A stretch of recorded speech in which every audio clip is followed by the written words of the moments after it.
There's a moment in life when you realize that the way you think changes everything. Not just how you feel, but how you live, how you see the world, how you respond to it. We're told all the time to think positive, as if it's a simple switch you can flip when life gets heavy.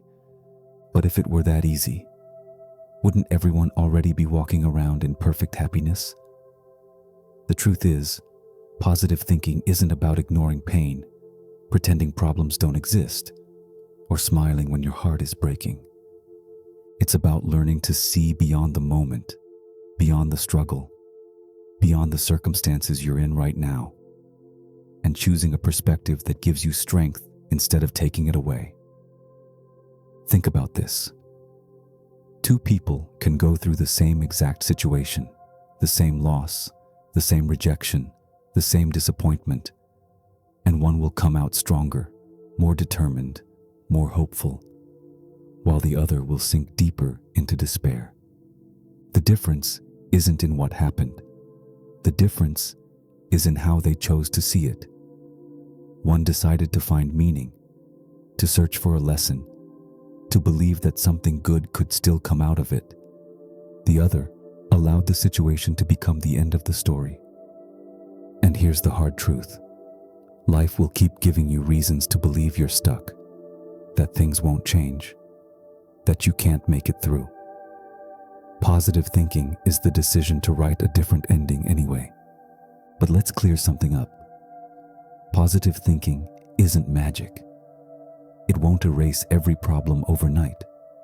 It's not about just being happy or reciting motivational quotes until your life suddenly transforms. No. It's about training your mind to search for possibilities instead of limitations. It's about asking, what can I do with this, instead of, why me? It's about learning to direct your focus towards solutions, opportunities, and gratitude, even in the middle of uncertainty. Because here's the thing, your mind is always looking for evidence to support whatever it believes. If you believe the world is against you, you'll find proof of it everywhere. If you believe life still has something good for you, your mind will start to notice the signs, the moments, the doors you didn't see before. And it's not just emotional, it's physical. Science has shown that your thoughts can influence your brain chemistry, your stress levels, even your immune system. When you think positively, you release chemicals that help you feel calmer, more focused, more energized.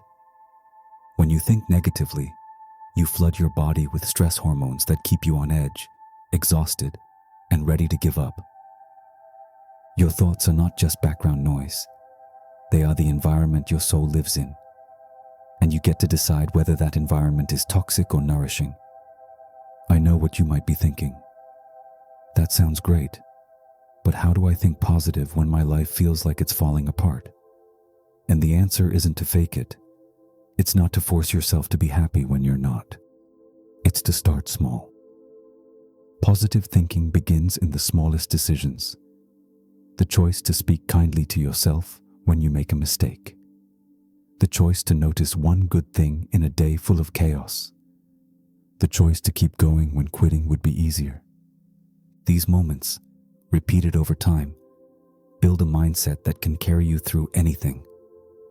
Let me tell you something important. Your mind is like a garden. Whatever you plant there will grow. If you plant seeds of fear, resentment, and hopelessness, that's what will fill your days.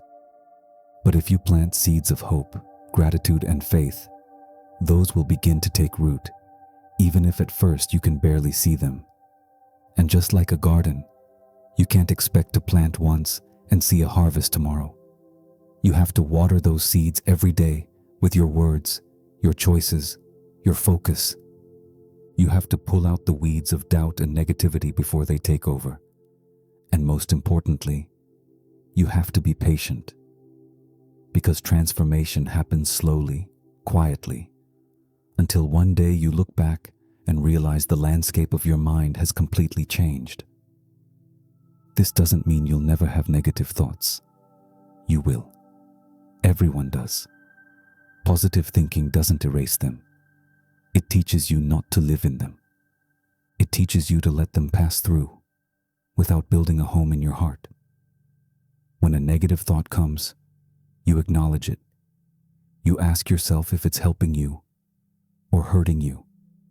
And if it's hurting you, you let it go and replace it with something better. And yes, at first it feels unnatural. It feels forced. But like any habit, the more you practice, the easier it becomes, until one day, choosing a positive thought is your default reaction. There's a power in refusing to let your circumstances decide your outlook. Because when you master that, you become untouchable. The world can shake around you. Storms can hit. Plans can fall apart. And you'll still be able to stand. Because you've built your strength from the inside out. That's the power of positive thinking. It doesn't change the waves, but it teaches you how to sail. And as we keep going, I want you to understand something. This is not about toxic positivity. This is not about ignoring real pain or pretending that suffering doesn't exist. It's about choosing your response. It's about recognizing that even in the darkest seasons, there are still moments worth holding on to, lessons worth learning, and reasons to keep moving forward.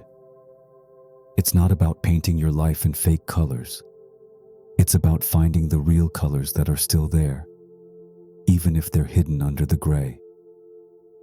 In the next moments, we'll dive deeper into how to start practicing positive thinking daily, how to protect your mind from the pull of negativity, and how to use this mindset not just to survive, but to grow.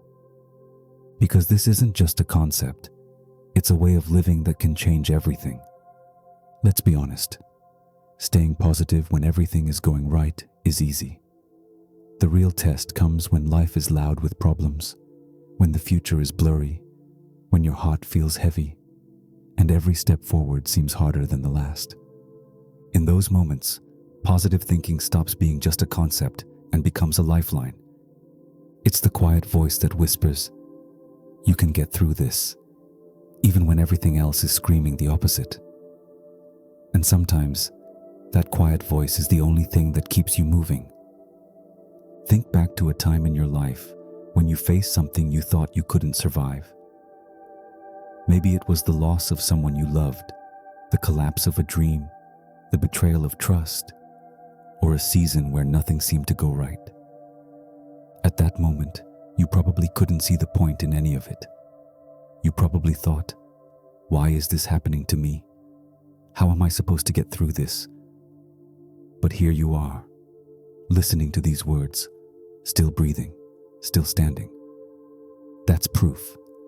Proof that you are stronger than you think, that you've already overcome more than you give yourself credit for. And if you could make it through that, you can make it through what you're facing now. Positive thinking in hard times is not about pretending you're okay.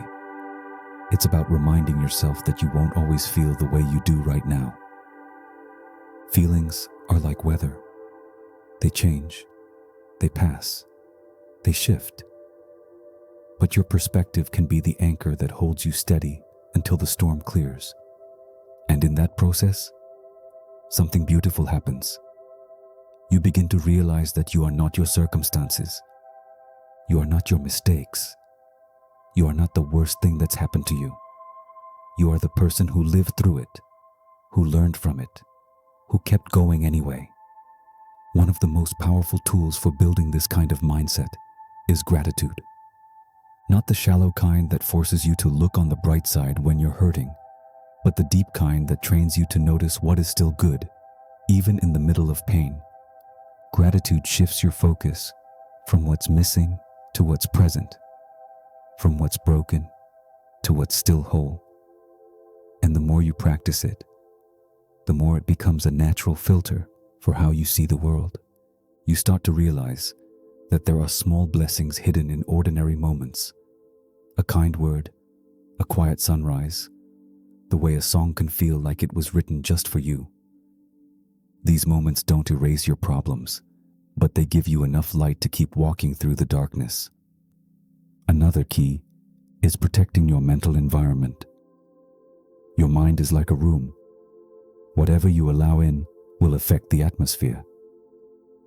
If you constantly feed it with negativity, criticism, and fear, you're creating a space where hope can't breathe. But if you fill it with encouragement, learning, and inspiration, you create an environment where positive thinking can grow strong roots. This means being intentional about what you watch, what you read, and especially who you spend time with. Some people will drain your energy, feeding your doubts and fears. Others will lift you up, remind you of your worth, and push you toward your potential. Choose wisely, because you become like the voices you listen to most. Positive thinking also means redefining failure. We're taught to see failure as an end, as proof that we're not good enough. But failure is just feedback. It's a lesson in disguise. Every time something doesn't work out, you're being handed information about what needs to change, about what you're capable of, about the resilience you didn't know you had. If you can look at failure not as a dead end, but as a detour, you'll find that what seemed like a setback was actually a setup for something better. And that shift in perspective changes everything. But perhaps the most transformative part of positive thinking is how it changes your relationship with yourself. Most of us are far more critical of ourselves than we would ever be with someone else. We replay our mistakes in our minds, speak to ourselves in ways we would never speak to a friend, and expect perfection in a world that's far from perfect. Positive thinking teaches you to become your own ally instead of your own enemy. It's learning to replace "I'm not enough" with "I'm growing, I'm learning, I'm becoming." It's giving yourself the same grace you so easily give to others. And here's where the real magic happens. The more you practice positive thinking, the more it spills over into every part of your life. Your relationships improve because you see the good in people instead of focusing on their flaws. Your work becomes more fulfilling because you focus on possibilities instead of limitations. Even your health can improve because your body responds to the state of your mind. You begin to live with a quiet confidence, a sense of peace that doesn't depend on circumstances, and a resilience that surprises even you. Before we close, I want to leave you with this. Positive thinking doesn't mean you'll never feel pain, but it does mean pain will never be the end of your story. It means that even when life feels impossible, there's still a way forward. It's the choice to see not just what is, but what could be. And that choice, made over and over, becomes the foundation of a life that feels worth living. So the next time you feel the pull of negativity, pause. Ask yourself, is this thought helping me or hurting me? Is it leading me toward the life I want or away from it? And if it's not serving you, let it go. Replace it with something better. Speak life over yourself. Choose hope. Choose faith. Choose to believe that something good is still possible. And if right now you're wondering how to take that first step, I made a video especially for you. It's appearing on the screen right now. Click on it, and together we'll go deeper into building a mindset that not only survives life's storms, but learns to dance in the rain.